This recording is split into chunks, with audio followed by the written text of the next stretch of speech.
Alright, everybody, welcome back to another episode here of Corona Geek.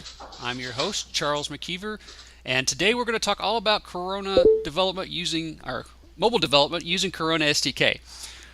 We've got a full house tonight, so I'm going to go ahead and just do something kind of off the cuff here. I'm going to let Brent Sorrentino start off by introducing himself, and then we're just kind of going to go down the line. I'll call your name as we go. So Brent, go ahead and introduce yourself. Okay, this is Brent Sorrentino. I'm one of the developer liaisons for Corona Labs. You'll see me probably on the forums along with Rob Miracle, so we answer a lot of your questions. Hopefully get to most of them, but not all, but we try. In addition, I'm going to be a judge for the GIGJam this week, so I'm curious to see what everyone who's attending comes up with. Hopefully some awesome games, and I think secretly I'm hoping I don't see an Angry Birds clone, but that's just me. All right, Dean. Yep, I'm Dean Murphy. Been a Corona developer for nearly a year now. Participating in GIGJam next weekend. Really looking forward to it because I've never done one before. Never done a game jam before, so yeah, that's about it. Ed? Okay, gonna make you remember all the details. Ed Marina, Roman Gamer. Dean's laughing at me. Yeah, I'm gonna be in the GIGJam next weekend. I only get to participate for half the time. Unfortunately, I forgot that I'm also judging the OGPC, which is a game challenge for high schoolers and younger kids out here. So I'll be offline Saturday. But anyways, I'm still looking forward to it. All right. Gerald? Hi, Gerald Bailey here, Snakehead Software and Agile Poet, local Austin Corona ambassador, and looking forward to hearing what everybody's doing out there. And quick little plug is I'm trying to hire more developers, so if anybody's looking for jobs, let me know. All right, Graham? Can you hear me, Graham? From Games, and I can hear you. Can you hear me? Yeah, we got a little bit of a breakup. Go ahead. Hello. Go ahead. Games, and also the creative, which Uh-oh. We have... actual. Can you hear me? Yeah, we had perfect audio before. Let's give it a second. We'll come back to you. So Jay Davis, hit us up, man. Hey, first time here. I've never really actually done a Hangout before, so it's kind of new. I'm new to Corona development. I want to develop some apps and some games. And I'm getting into lore. I'm just trying to learn stuff right now. All right, and Jay, or other Jay? Hey, the other Jay. Jay from Outlaw Game Tools. I'm the guy behind the Outlaw IDE, and also do video tutorials at masteringcoronasdk.com, and I am planning on doing the GIGJam this coming weekend also. All right, and we'll go back to Graham here. Graham, can you give us an overview? If not, I'll intro you and we'll just move on. Assuming you can hear me this time. I'm Graham from Glitch Games and creator of GIGJam, well, co-creator of GIGJam, and excited to have a weekend off work where I just sit and look at you guys working. Excellent. Yeah, we're going to be talking with Pretty much. Graham today all about GIGJam 48 and how you can participate and what's going to go on there. So that's going to be a good conversation. Hopefully, if our internet connection holds out. We got a full house, so we're kind of maxing out the pipe here. All right, so let's move along to a few announcements before we get into that, and then we'll get into the geek speak of the conversation here. So I don't know if you had a chance to look at last week's staff conversations. This is a new segment that we're doing every week on Corona Geek. And last week we talked with Danny Chan, core engineer at Corona Labs, about expansion file support for Android. This is something that's been recently introduced, and essentially if you haven't had a chance to go watch that, it's a good explanation of what's going on there. If you have been affected by the 50 meg limit on Google Play Store using an Android or creating Android apps, then you might want to be interested in this video. It's about 16 minutes long, and it explains how you can use expansion files to package up all of your creatives and all the other stuff that you might want to send off with your app, and included it through that method. So go check that out. It's on Corona Geek over at youtube.com/Corona Geek, and you can find it there. Also, last week we had an excellent roundtable discussion with some of the folks here on the panel today. We talked about Facebook Open Graph Mobile, plug-in beta testing, and we got into quite a lively discussion about Dear John apps and some great ideas for some Facebook apps. So if you're looking for some creative stuff there, you might want to go back and watch that show as well. We also threw in some additional information on how not to date your cousin. So there's a little curiosity piece for you. Go check that out. We also talked last week about it's about to lose it. We also talked last week about 7 games in 7 days, and Ed from Roaming Gamer was talking with us about that. So Ed, give us an update. Have you created 7 games in 7 days? I have only completed 6 of the games. Actually, I put out a video on Corona forums, but I can also just share a quick screencast of it here if it's appropriate. Yeah, if we can do it, we can pull it off. Let me try it here.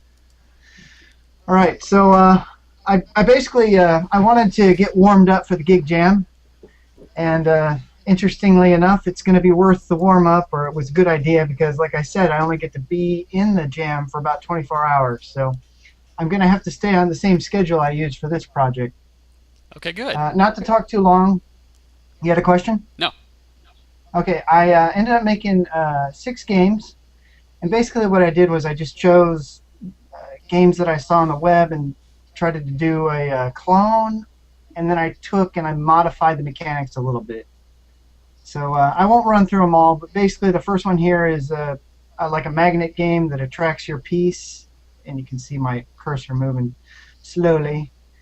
Yeah, we've got some. I know this isn't going to turn out on the video, so I won't show you this playing, but I'll tell you what, why don't we just add a link to it at the end of the show instead, okay? Yeah, we'll do that. Yeah. The frame rate on the Hangouts is terrible just because of the bandwidth and all that kind of stuff like that, so we don't want to... So, one last thing, I'm going to publish it today and put it out on the Google Play Store, and then submit it to iOS, and about a week from now, hopefully it'll be up there too. So the original idea, though, was to develop 7 games in 7 days. It was more of a challenge than anything else, and I guess what you're saying as well is you're going to package that up as into an app and submit it? Yes. So I put together the 6 out of the 7 games, and then package them together in a single app, because I was debating, release 6 games, release 1 game, and it was easier just to package them together. So, I forgot to mention, they all come with editors too. Oh, cool. So. Oh, awesome. What was that? Pretty good about that. What was that original game, the Flash game that did the where you had to swing out and? Right. The first game was based on a game called Magnetized. In Magnetized, you have a piece moving along the board, and it's a one-touch game. You touch the screen, or you touch your mouse, and the magnet nearest to that piece will attract it. And so your whole idea is to get your piece to go through a maze without touching the walls. Mm-hmm. Yeah. And as the game progresses, you get other magnet types, like repulsors, or I believe, I never actually played it then, but I'm guessing the third magnet type can be controlled by the mouse. Well, I went out and played that game just to see what the original was like, and it's extremely challenging. I mean, I can't imagine what it's like to implement as a game, but as a player, it's really hard. Yeah, actually, they're going to be, just to put in a plug for those guys, because I did clone their game here. They are coming out with the original mechanics of their own. They're going to produce an iOS version of that, so. Hopefully we'll see that in the iOS store soon. Okay, cool. Awesome. All right, well, let's move on to the Geek Speak portion of our show then, and talk about GIGJam 48. So before we get to that, though, Graham, if you would, give us a little bit of a background on Glitch Games and what you guys are, how long you guys have been around and what you're about. Me and Simon, the artist, we've been together as Glitch Games since January 2012, so that's about a year and a couple of months. We've released about a dozen or so apps, but only one to any real actual success, and that's Forever Lost, our sort of point and click adventure game type thing. Just think Lost City, but a bit darker, really. Okay. Okay. Yeah. And so, do you have a theme or what kind of games you like to produce? Or I mean, Forever Lost is very successful. So, are you just going to stick with that as a franchise, or? We're going to stick with adventure games for the foreseeable future until they drive us insane, basically. But yeah, we enjoy making them. They're a lot of fun. They just for the amount of work into them, it's relatively short payoff for like a year's work for a 3-hour game is a little annoying at times. Sort of like just finished, released within a day, and then everyone's saying, right, where's episode 2 then? Wait a year. It's a little annoying, but it's paying the bills and it's quite fun, so it's okay. So Yeah. but we every now and again our other apps have all been very short, sort of a few weeks in, just to keep us from going completely insane, really. So we'll probably keep doing that every now and again as well. So it sounds like you prefer the shorter games. Is that? It's not that I prefer them, it's just there's less work, which I prefer less work, so that is a nice payoff. But a lot of them also, we've taken stuff we've learned from them and put that into the Forever Lost as well. Lots of the puzzles and some of the gameplay mechanics are straight from other games. So the more little games we do, the better the big game gets. So it's sort of worth it. Everything builds together, which is why we reference every game inside Forever Lost as well. It is. Yeah, I did notice that when I was playing it, that quite a few of the games had been referenced. So you also have blocks and mixes, which I actually they're more audio type apps, but I love them. I love block. Yeah, I'm saying it right. Blocks. It's good blocks. We didn't really know what to call it, and we thought we were being cool by putting an X in it, but it turns out about 1,000 other people were also cool and put an X in it, so it's hard to find it. Yeah, BLOX is the app. If you get a chance, check it out. You put it's basically a grid of squares, and you put your fingers on matching color boxes, and then those go away, and they're replaced by new boxes with different colors, and then it's multi-touch. But so you can use both hands and multi fingers, and I found that you can even slide fingers around to get multiple stuff, and you can. It's one of those things where I think I don't know if you guys did you intend it this way, where you could lay it down and actually play it with someone else. Oh no, that was the laying down was the plan, but not playing with someone else. That was a happy accident. Sometimes it's a hindrance when people play together, but when they work well, they can get quite a high score. But yeah, sometimes it just drives people insane, which is even funnier. Yeah, it's almost like it's just like Twister in some respects. On steroids. Yeah, finger twister.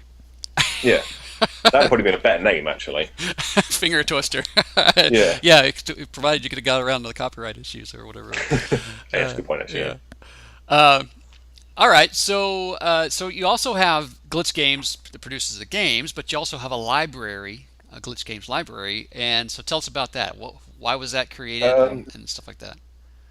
Basically, we obviously, like everyone else, make a lot of code, and I thought, being a coder, to neaten it up, release it, and hopefully everyone else can not only benefit from it, but also tell me where I've gone wrong and fix my mistakes for me, and hopefully everyone can benefit from it. And we use it all ourselves, because it's all the stuff we write anyway, so it's fairly thoroughly tested, but then extra tested by everyone else as well. And so far, people have been, they seem to be liking them and using them and enjoying that we've put them out there, so it's good. Do you feel like it's been a good marketing tool? It was we never really intended it for that. I mean, people probably have heard about us because of that, but that was never really the intention. But I know that some people have said that they like the stuff and they've gone and bought a couple of our apps, which is great because obviously everything helps and it's nice to have people playing them. So, but it's definitely boosted it, but was never meant to be.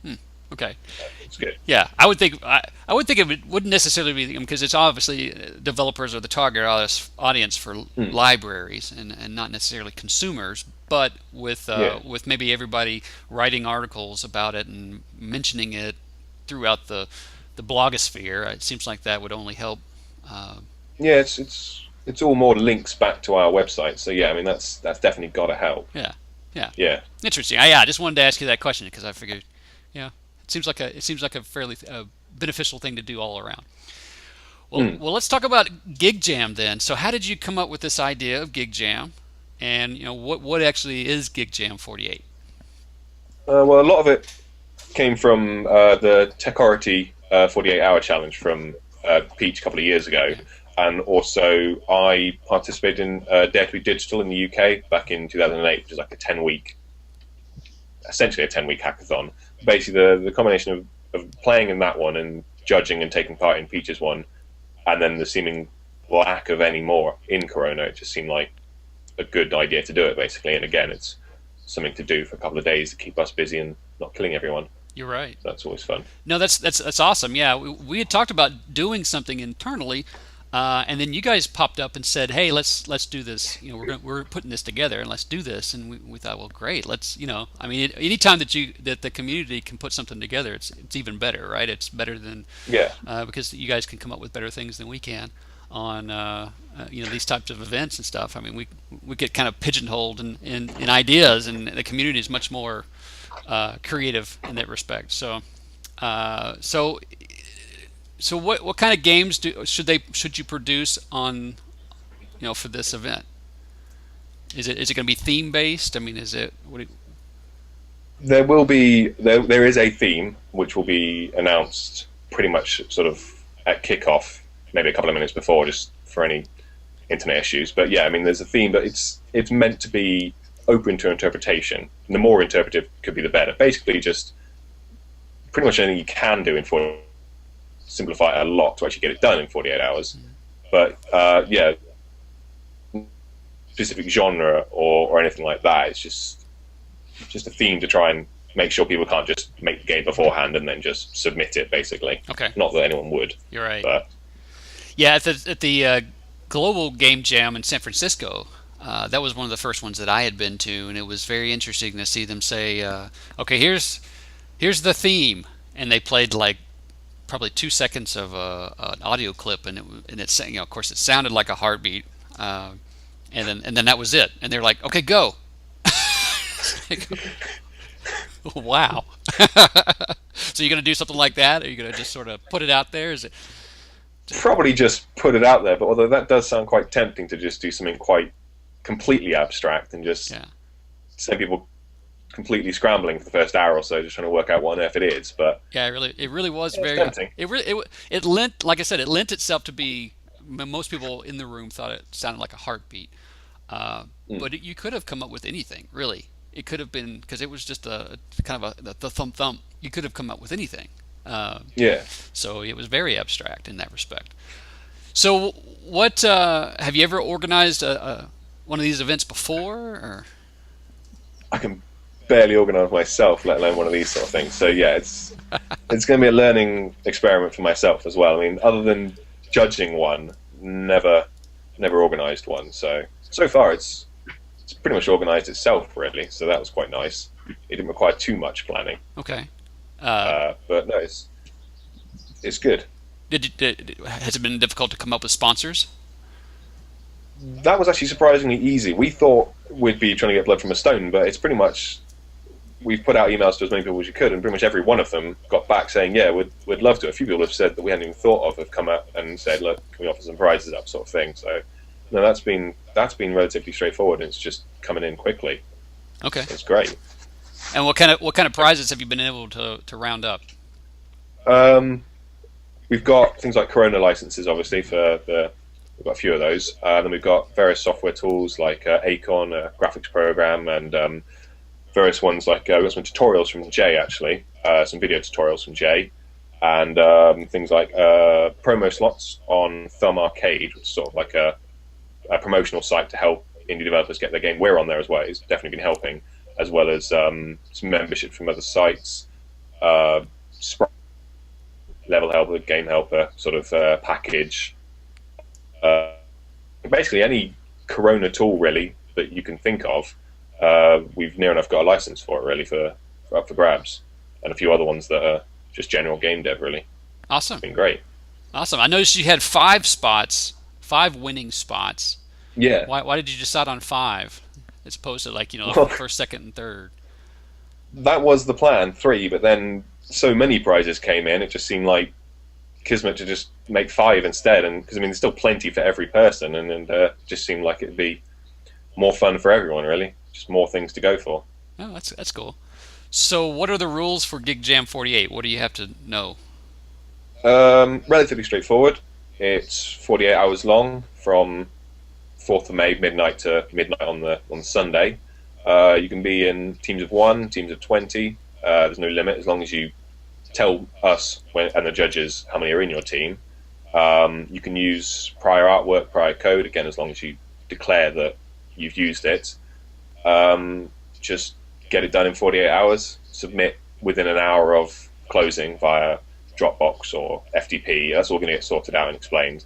But basically, yeah, there's not really too many rules other than just have fun, really. Nice and simple, really. Okay. Do you think that there's a optimum size team? Well, we did it when we did thingy. We did it in obviously 2. I would imagine that more than 5 or 6 could get more complicated than anything, because you might get a bit overconfident and think you can get a lot more done than you can, whereas a person on his own, obviously like Ed's managed to get 6, 7 games done in a week, can prove that a one-man team can be quite unstoppable, really. So, I mean, it's really whatever you would. You know, if you're a one-man person, then it probably would be best to go find 4 other people that you've never worked with before and attempt to get something done. It's probably more on a personal sort of thing, yeah. Yeah, I saw that in San Francisco that there were 3-person teams who seemed to work fairly well, and then there were 5-person teams, and it seemed that the larger the team got, it more you had more competing thoughts, more people to move in the right direction. So I wonder how the online aspect of things will affect that. Yeah. So anyway, it'll be interesting to see. So is there an entry fee? It's $10, which equates to about £7, I think that is. So I mean, it's again, we're not trying to make a profit off this or retire early. It's mainly just to cover the fact that, well, we're giving up on a weekend's worth of work and trying to get it together with some new hosting, because the last time we had anything, our site went down, so we had to get a bunch of new hosting to actually make sure it stays live. And also, we've taken a week off work just planning it and getting it done, obviously. So, but again, it's nice and affordable, hopefully for everyone. Yeah, that definitely sounds like and if you win, I mean, you've got a was it like $3,300 worth of prizes? Yeah, so it's probably worth it, really. Hopefully. Right. And so, how will people submit their projects? Did you say via FTP or what was that? Yeah, we're going to have a public FTP folder for everyone. Well, with everyone's username will given to them, they'll be able to log in and submit it that way. But a few people have said that might be tricky, so we'll also have a shared Dropbox account, and also if they can just have it uploaded anywhere, basically, and can give us a link, we can download it from them. It's nice and open. We just want to make sure people don't have any technical issues, can definitely get it to us. I mean, if it's small enough, they could email it to us, they could put it anywhere, really, as long as we can get access to it. Okay, yeah, that's a little different than most, right? Yeah, so if they have their own web server or own hosting or own Dropbox or whatever, you don't care, right? Okay. Pretty much, yeah. I mean, and I'll just then, once I've got all of them, I can then send them out to the judges, and because we can put them on our own FTP at that point if no one else can, and then give them to the judges that way. Okay. And so where will you be announcing the results? Where or when? Where?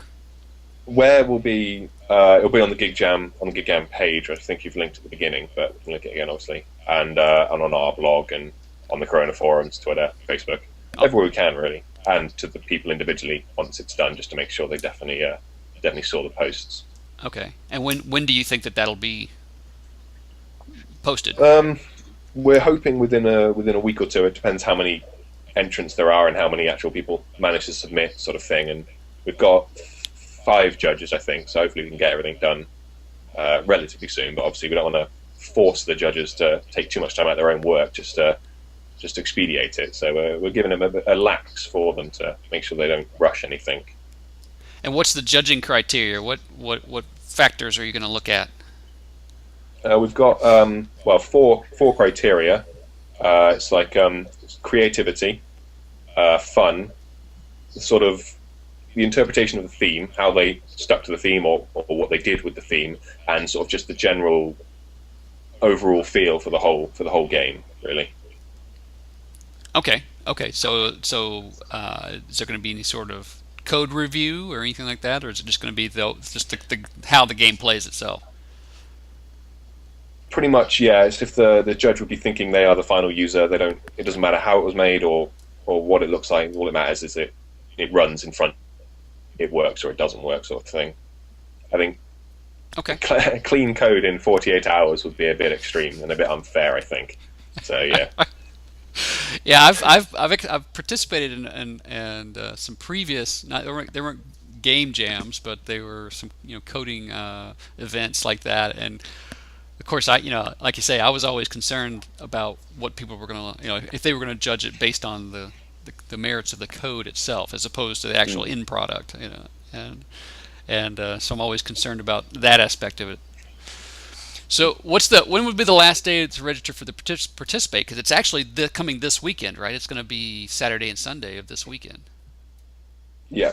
Well, it kicks off on the midnight. So the last day would really be that Friday. So that's the 3rd, I think. Yeah, the 3rd of May, sort of that time. But obviously preferably before. But I mean, if you can enter after that, but you're going to have a lot less time to do anything in. So yeah, the optimum time would be the 3rd. But if you feel a challenge, sign up on the 5th and see what you can do in 2 hours. Okay, so it's going to be from midnight Friday, which will be Saturday morning, and then till what, Sunday midnight? Sunday midnight, all GMT. Then people can work out their time zones from that. But yeah, keeping things simple for me, really. Yeah. Midnight to midnight. Star Wars weekend, if that helps at all. May the 4th. It's a happy one. Nice little correlation. Okay, and so where should someone go to register if they want to participate? Where's the best place? If they go to glitchgames.co.uk/GIGJam, GIGJam. Okay. It's all up there. Okay, yeah, and we'll put a link in the show notes for sure, definitely. And that's just go on there and register, pay your $10, and you're good to go. You're good to go. Okay. Yep. And then after that, you just got to stay up for 48 hours. Yeah. Get some coffee, basically. Yeah, see, paying $10 and staying up for 48 hours, it's like going, paying to go to a marathon. You do all the training to get to the marathon, and you do all the training for free, but then you pay to actually go to run the full marathon. So it's kind of counterintuitive.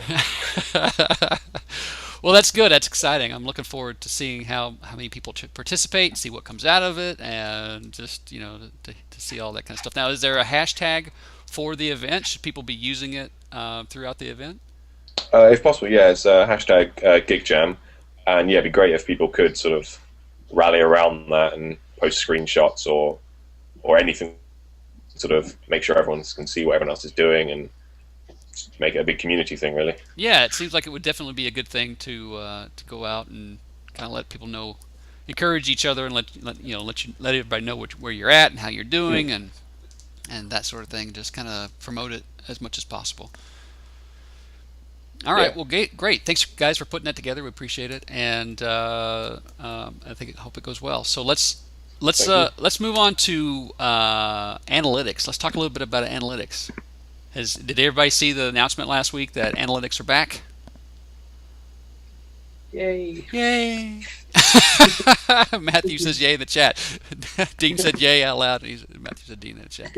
That's good. Okay, so there's a few things along with that. Basically, the analytics used to be called Launchpad Analytics, and now they're going to be called Corona SDK Analytics. And the reason for that is because there's analytics that comes by default with Corona, unless you opt out of that. And then there's also analytics that are coming in cloud. And so, of course, immediately there becomes confusion as to which analytics are you talking about. I mean, even internally, we're like, wait. You talking about this analytics or that analytics? And so we decided it would be Corona SDK Analytics and Corona Cloud Analytics, and that would just be obvious names and keep everything separate. So basically, the Corona SDK Analytics are free. There's no explicit time limit on them. They track basic things like number of sessions, unique users, things like that. And they're available to all Corona-based apps, unless you opt out of that. And if you want to do that, then you just have to go into your settings and put launchpad equals false, which I think that I'll have to double check that, but I think launchpad equals false is what we use today. Brent, do you know if that is going to change the settings No, for that? that's staying the same. So- So don't worry about that. Okay. It's even if we're calling the name of it Corona SDK Analytics, it's still launchpad equals false. Now going down the road, it's possible we're going to change that or deprecate that and change it to something else. But for the time being, don't worry about it. Keep launchpad equals false and it'll be fine. Okay. And the other important note there is that in Corona SDK Starter, we say on the sheet there that there's no analytics, but what that's talking about is Flurry analytics. That's now a Corona Pro feature, and so there's still the basic analytics are included in Corona SDK Starter. So again, a little bit of confusion there. So you still do get Corona SDK Analytics, and for now, anytime that it mentions Launchpad in the docs, I think did you say that, Brent? Anytime that mentions Launchpad in the docs, we're going to replace that with Corona SDK Analytics eventually. So there you go. So those are some of the changes, some of the things that are going on. Hey, I have a question about the analytics for Brent, if that's okay. Yeah, let's do it.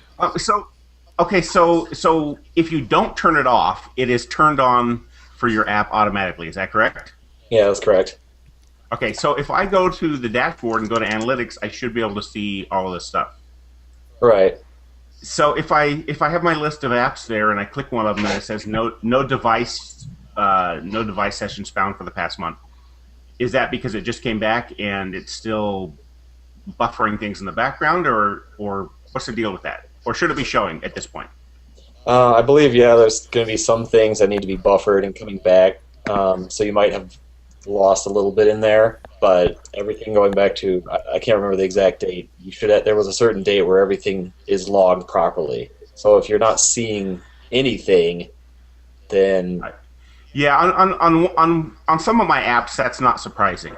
I'll be honest, but one of them especially, I get about 10,000 downloads a week, and it shows nothing on it. So is that a support at coronalabs.com question? Yeah, I need to look at it specifically to see what you've done. So yeah, let me know about. You can send it to me as well. But if you're seeing nothing, then that seems a little odd. And you're sure you didn't turn it off, right? I'm pretty positive I didn't turn it off. Okay, so that's what I just want to make sure. As long as you don't turn it off, it should be on automatically. You should be able to go to your dashboard and see your analytics. All right. Okay. Yeah. So, but right. Yeah, but analytics were down and being worked on for the past 30 days or so. It's been a few weeks. Brent, do you remember? Yeah, something like that. 3 weeks, I guess. Longer than we wanted, but anyway, it's back up. So hopefully the new version is good for everybody. Okay. And Jay, do you use any other analytics in your apps? I use Flurry. I have used Flurry in the past, just because I can specify different things. I haven't looked at the Corona Cloud stuff yet to find out what's there. So I'm still experimenting with everything. Dean, you use Flurry, right? Yeah, I do. It's I didn't really know about the Corona analytics first of all. I thought, because when I was looking for the documents and everything, it's just Flurry really that's mainly mentioned. So I've integrated that, and I didn't know any difference. But yeah, it's a great system. It lets me know what devices people are using, what operating system they're using. So I find it really, really useful. Anybody else got anything else that they use? Yeah? Jay, you taking pictures over there? He says, I was here. I gotta take pictures, man. Graham, any kind of analytic advice? We use Flurry as well, really. Probably not to as the best use for it, really, but other than just finding out how many downloads and stuff we've got, we probably could use it a lot more than that. But yeah. So you don't use it in Forever Lost as far as to see how far people get through the game or anything like that? No, we really should, but it's mainly just out of morbid curiosity to see how many people have got jailbroken devices, if we possibly can, and just out of curiosity how many times they play a day and stuff like that. It's usually not very many times a day, but yeah, we probably definitely could be using it for a much better form of feedback, really. Yeah, I would think that having played the game, I would think that it would be a good idea to know where they drop off. Because like I told you before we started, I've been playing Forever Lost, and I am officially lost. I can't seem to get out of the asylum. So so yeah, you want to know exactly which point where it is. That it's too tough for them, or have aggregate data on that.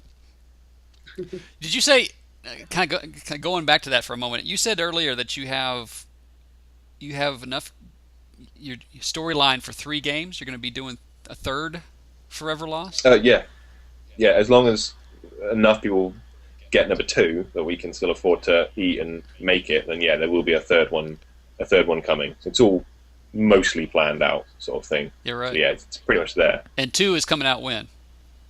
It's just gone into testing about a week ago, I think it was last Tuesday, for June-ish, mid-June sort of thing, assuming it all runs relatively smoothly so far.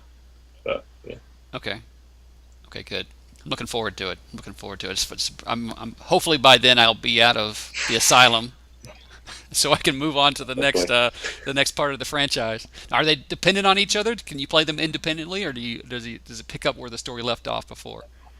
The second one picks off right from the end of episode 1, like right at the minute, sort of thing. So yeah, you got to finish episode 1 to do episode 2, sadly.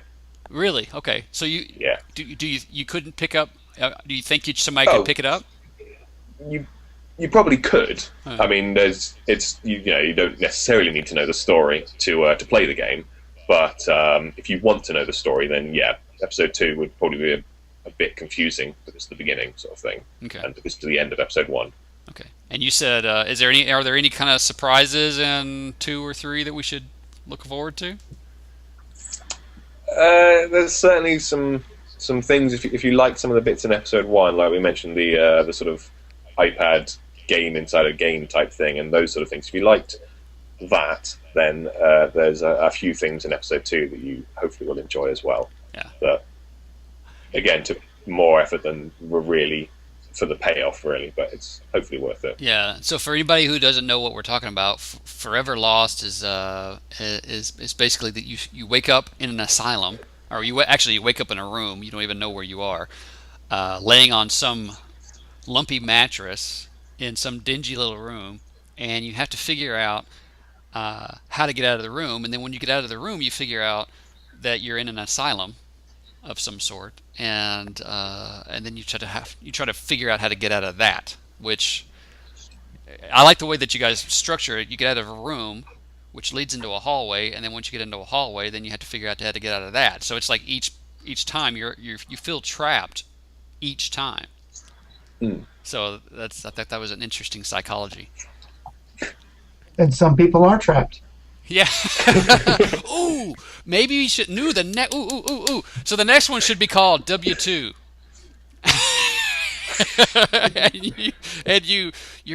You're trapped in a cubicle, and then you're trapped in an office building, and then you're trapped in traffic, and then you get home and you're trapped in a relationship, and then you know.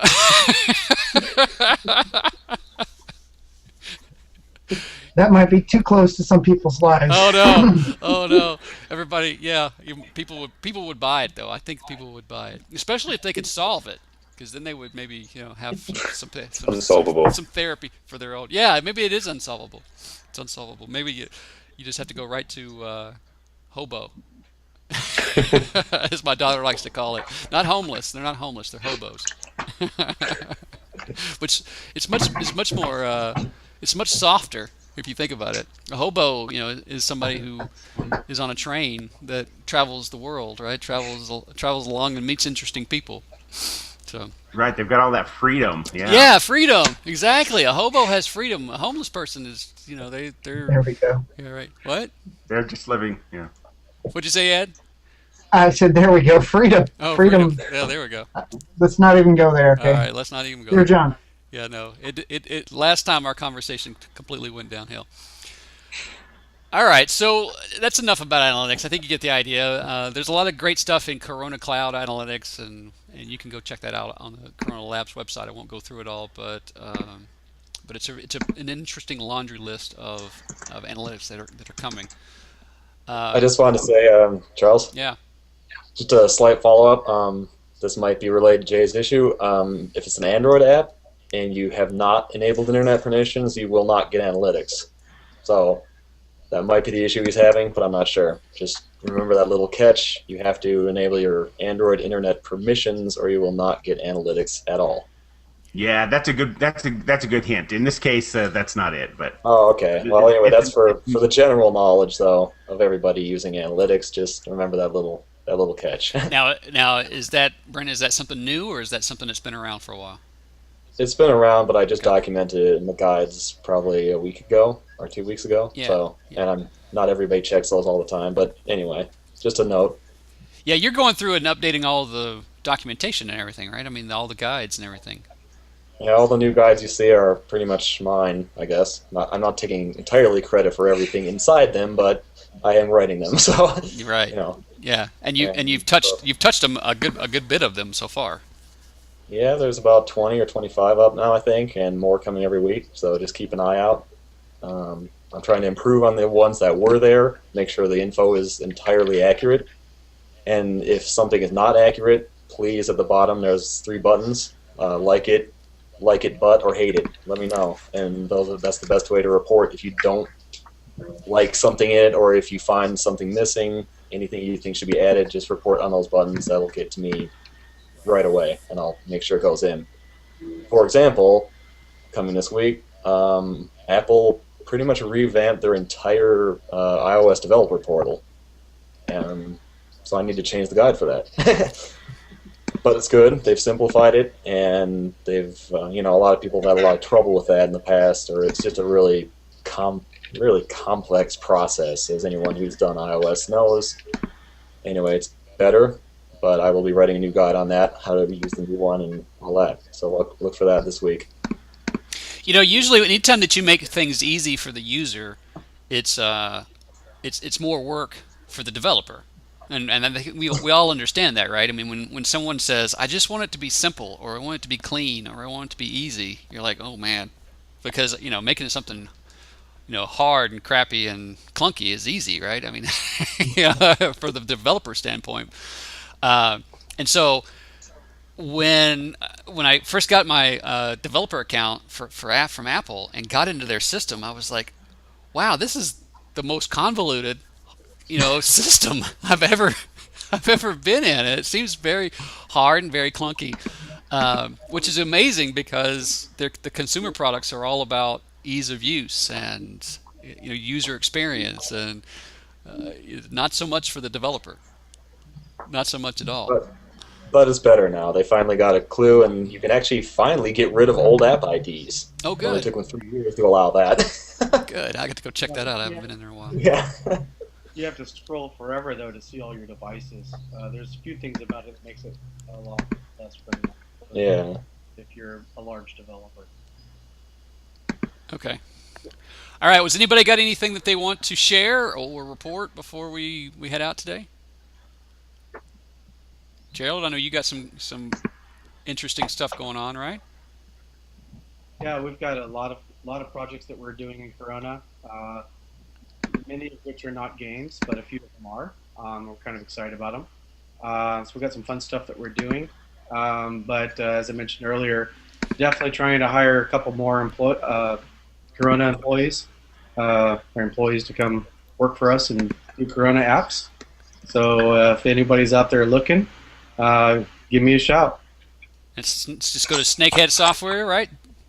Yeah, or they can email me directly at gbailey@snakeheadsoftware.com. Okay.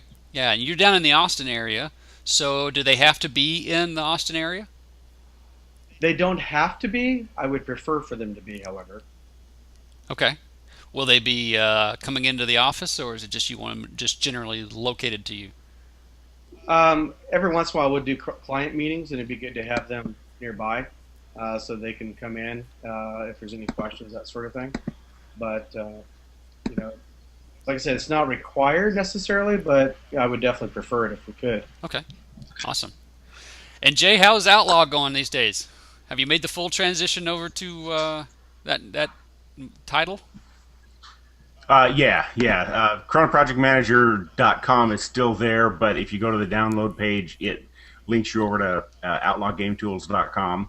And a new version of Outlaw is coming out. I still have to test the Windows version. Testing the Mac version is easy since that's what I use. Testing the Windows version, though, I actually have to make an effort to do that. So that's coming up in the next maybe today or tomorrow, and then get that out. And it has some good bug fixes, including a fix for a bug that's been beating me for months. And I finally figured out what was going on, and it's got some new features. So yeah, it's going good. Okay, awesome. We'll definitely go check that out. All right, well, let's go ahead and announce this week's T-shirt winner, and we'll just kick on out of here because I know everybody's got things they need to do. So this week is Hector Sanchez. Hector's been a long-time watcher/listener of Corona Geek, and he originally heard about Corona Geek on the Corona Labs website. He followed us on Twitter, and then he went over to coronageek.com/giveaway, which is where you should go if you want the chance to win a Corona Labs T-shirt. So he filled out the form there, gave us a little bit of information, and has put his name in the hat to get picked as a winner. So Hector, congratulations. We're going to be sending out a shirt to you this week. And thank you for listening and for supporting the show and for being here from the beginning. It's awesome. So, all right, guys. So that's it. Has anybody got anything else before they want to say before we go? GIGJam 48. Definitely go check it out. This is the time to go register and get prepared for that weekend hackathon. If you want to participate in that, definitely recommend it. And anybody? I've got a little question for Ed. Yeah. It's 6 games in 7 days. Yes, sir. With GIGJam coming up, have you got any advice to give on creating projects in a small space of time? I think I'll put you on the spot now, haven't I? Oh, that's an excellent question. Yeah, it's pretty much just everybody gives the same advice, but I'll give it again. Is you just choose your mechanic. Obviously, we don't get to choose our theme so much. Maybe a little bit. We might have a little leeway there. I'm not sure. But in other jams that I participated in, usually there's like 2 or 3 options on the theme. You have to choose 2 out of 3 or something like that. Whatever it's going to be for this one. Choose your mechanic and just play around with that. Don't mess around with any other code. Don't forget about art. And once you've got your core mechanic working, then you start to put stuff on top of it. The one thing that I did that was different this time, which really worked, was I made an editor right after I got the core mechanic done. I just started putting a little drag and drop editor together. And that really helped me as far as getting levels built. Because when you get into, anytime you make a game like a small game, you're going to find yourself up against the wall if you have a short time period trying to actually create content at the end. Like I did last year's jam, and I found myself just almost out of time. I had the mechanics working, but I had no way to make my levels.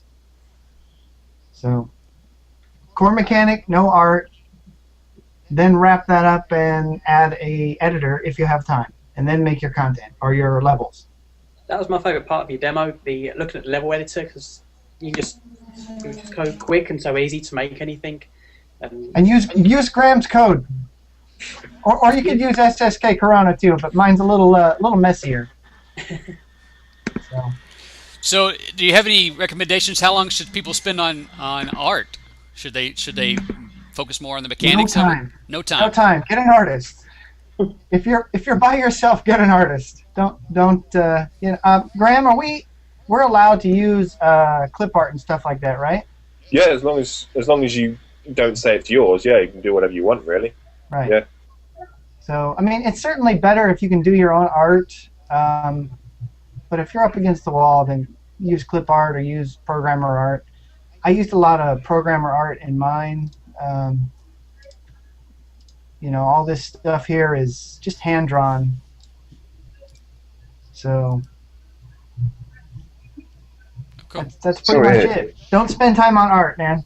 If you spend your time making it look pretty, you're not going to get done. Yeah, right. And given the fact that it's about the gameplay, right? That it's going to be judged a lot based on the gameplay. Then, yeah, it seems like the mechanics would be more important than the actual pretty. So I don't Yeah. know. Something. So Ed, on your website, you sell some templates, game templates, and engine templates. Is that right? Do Uh, you use any of those in your game creation? So when I was working on these games, I did pull out a few pieces of code from my templates. On prior shows, I don't remember if I mentioned this, but I'm working on some what I call just mechanics templates, which is like code for a camera, code for a platformer, things like that. And so I used a little bit of code that I pulled out of those, but I did not use the templates directly. Yeah, I don't think people can, go ahead and buy my templates, but if you submit one of my template games for the contest, you're probably not going to win. All right, well, that's good stuff. Yeah, that's definitely. And Jay, you've put level editors directly into your stuff before, right? Yeah, I do. In a lot of cases, I do that, and it's for my own use, really. But most of the time, I just leave them in there, and I will put them in a hidden fashion. So the Froggy game that I just did, it's not really hidden that much, but if you double tap on the title at the main menu, and then you go into choose a level, it actually, instead of choose a level at the top, it says edit a level. You can actually edit the levels. And in some of my games, I have it so that when I create a level on the device, I can hit a button and it sends it to me in email. And every once in a while, somebody finds that in one of my games, and I get a level that somebody has created showing up in my email. And a lot of times, I'll just send them an email back, saying, "Hey, thanks for that. Looks good," or something like that. So yeah, I have fun with that. Oh, that's good. Yeah, that's a great way. Have you ever thought about just storing the stuff directly into the app, and then just or just always email it to you? No, it stores into the app. Most of my levels are done from a database, and so typically when you change one of the levels, that's actually the level from then on out. Okay. And it'll send it to me partly so that, because when I'm developing the thing, I take the app with me, and I'm sitting somewhere, create a level, hit the send button, sends it back to me, so that when I get back to my desk, I can actually just grab it from my email and incorporate it into the game. Cool. Isn't there a feature? I thought that the iOS version of the of Corona supported the ability to send files that you could then launch the app and get that file imported from an email, something like that. Yeah, I see some head shaking there. I don't know. I've got Graham selected. He's shaking his head. So. I saw it. It was on one of the tutorials for dealing with custom extensions. I actually tested it, just a load of text files. It did work. I didn't go any further with that, but it did work. The plan was to make a sort of, it was for mixes, for sharing mixes. Mixes is, I don't know, plural of that. But yeah, never. But it certainly could be done for doing for a level editor type thing. Yeah. Yeah, I was tempted to. I mean, I remember seeing something about an article, and I was tempted to try that, because these levels are all basically just text files, JSON stored tables. Yeah, I'm sure if you're passing data around, that wouldn't be a problem. I think Apple has a problem with code that you import into an app that executes, though, right? Oh yeah. I think that's part of it. Definitely. Well, we don't have that unless you go in with the Enterprise Edition and rewrite the engine or the SDK. You don't have any of the Lua-based execution. Right. Or interpretation, or I'm not using the right compiler. Or anybody just throw out one of the things. I can't remember the name of the commands. Throw out some words. Well, no, there's command names. I just can't remember what they are for executing scripts out of strings or out of files. No. So if somebody could create a Lua interpreter in Corona SDK. Can you write in a version of Lua in Lua? You could incorporate a state machine of your own that then calls through and uses Lua commands if you really wanted to, but it's not the same as a load string or load file. No, but that would be cool. So somebody listening to this who's really geeky and really gets into that stuff should do that. Not me, but somebody else. And the real question is does somebody have that Dear John app written yet? Yeah, that would be a good one. Yeah, I don't know if you watched last week's show, but we talked all about Dear John you could integrate them with social media, and how as soon as you broke up with someone, it basically would change your relationship status on Facebook and send them a nastygram, and maybe even automate it to where the voice automated system would call them and break up with them, and so it was a lot of fun. That was a good conversation. So, and to leave the show off on a good note, I just want to say one word. Yeah. Cousins. All right. We'll definitely leave it with cousins. All right, guys. Thanks for being here with us this week. Thanks for watching and supporting the show and for using Corona. And we'll be back here next Monday at 12 p.m. Pacific time talking about mobile app development using Corona SDK. Until then, have a great week, and we'll see you this weekend on GIGJam 48. Take care.